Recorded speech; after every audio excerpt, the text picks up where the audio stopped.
Natalie Sideserf here of Sideserf Cake Studio, and I'm going to show you how I made an apple cake inspired by the movie Red Shoes and the Seven Dwarfs.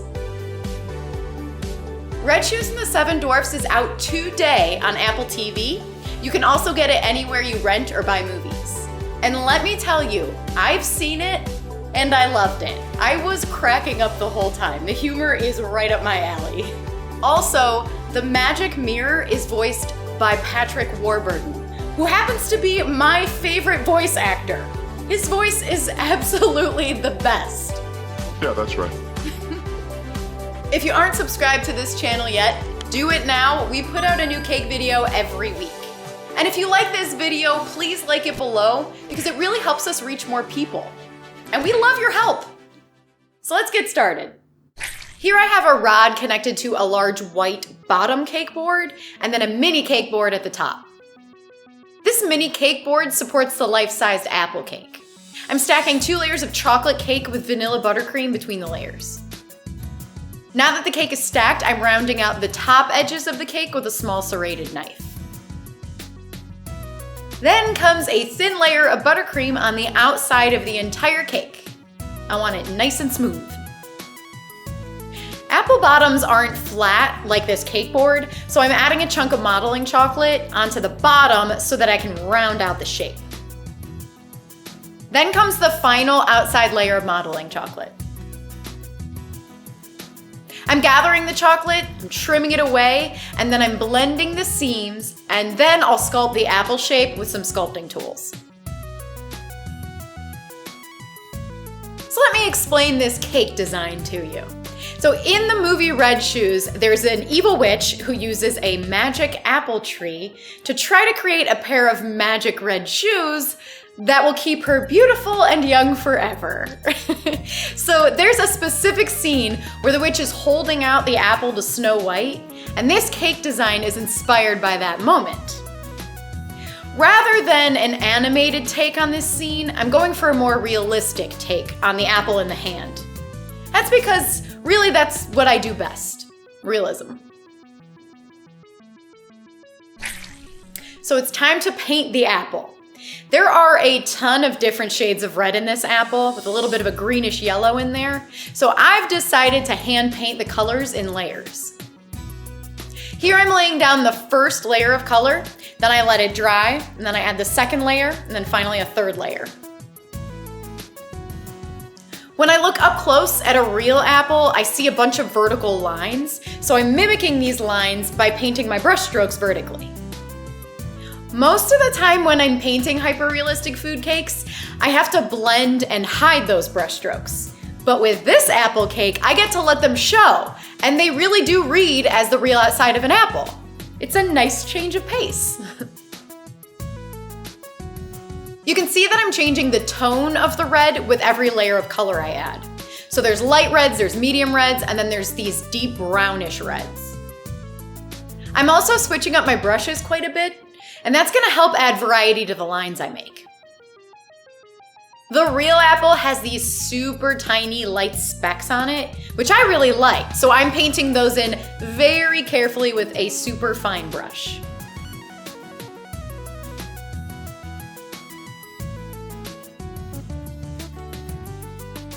So the focal point is the cake apple, and there's a chocolate hand that holds the apple.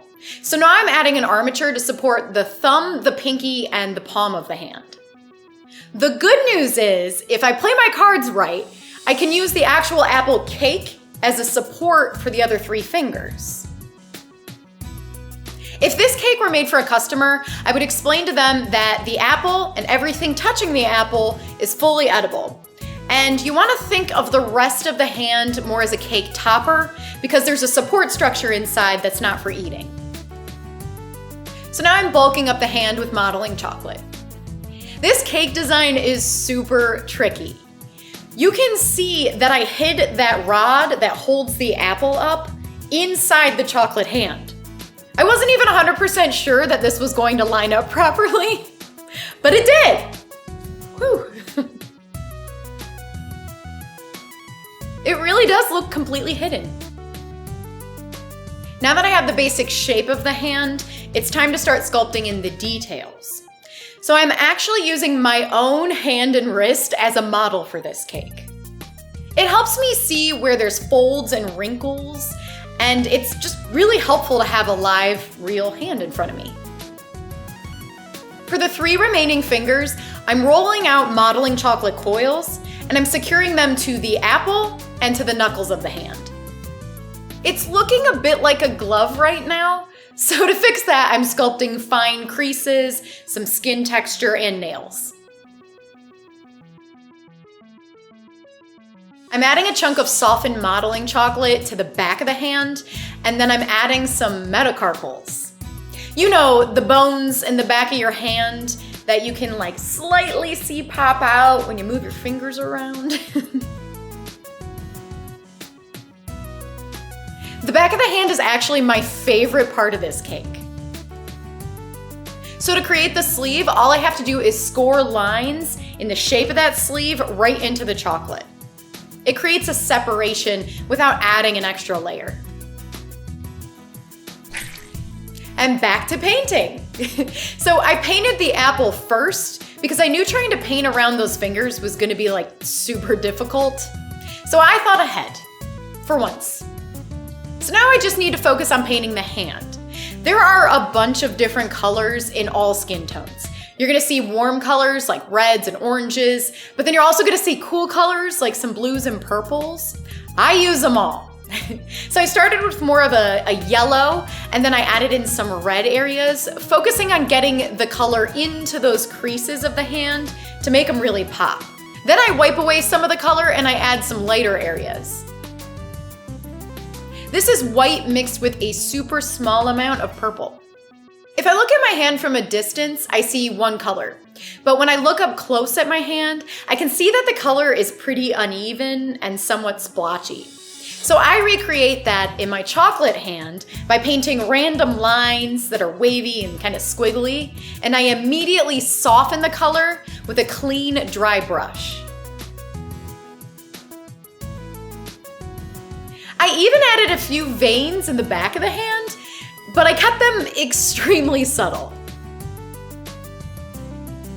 You wouldn't want to be able to see them clearly unless you get up close.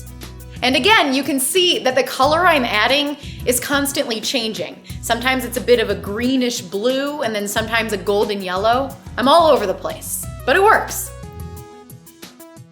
To add some highlights to the knuckles and the metacarpals, I wiped away some of the color with a clean, wet paper towel. I really love this effect. It really helps to show that there's some tension on the skin. Like, this hand isn't just relaxed, it's holding something.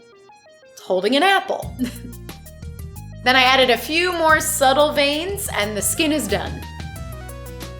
The stem of this apple is made of rolled out fondant that I let dry overnight. So fondant dries nice and firm, so I'm able to feed it into the cake like a toothpick. Now I'm carefully painting the sleeve brown. So I'm making sure to get the color super close to the skin without accidentally hitting it. And now if I do, it isn't a super hard fix, but if I can avoid it, then even better.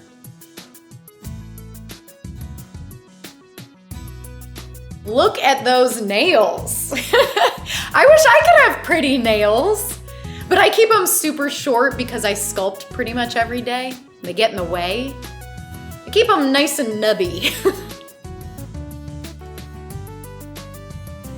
But this witch's nails, they are beautifully manicured. It really felt like I was painting a real human's nails.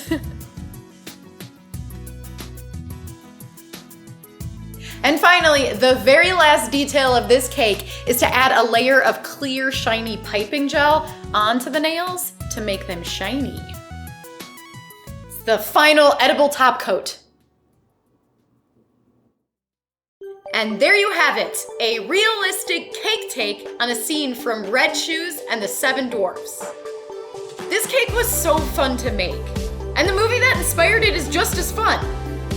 Don't forget, you can watch Red Shoes right now anywhere you buy or rent movies, or on Apple TV.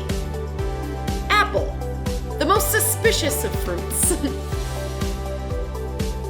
And now my favorite part, let's cut the cake.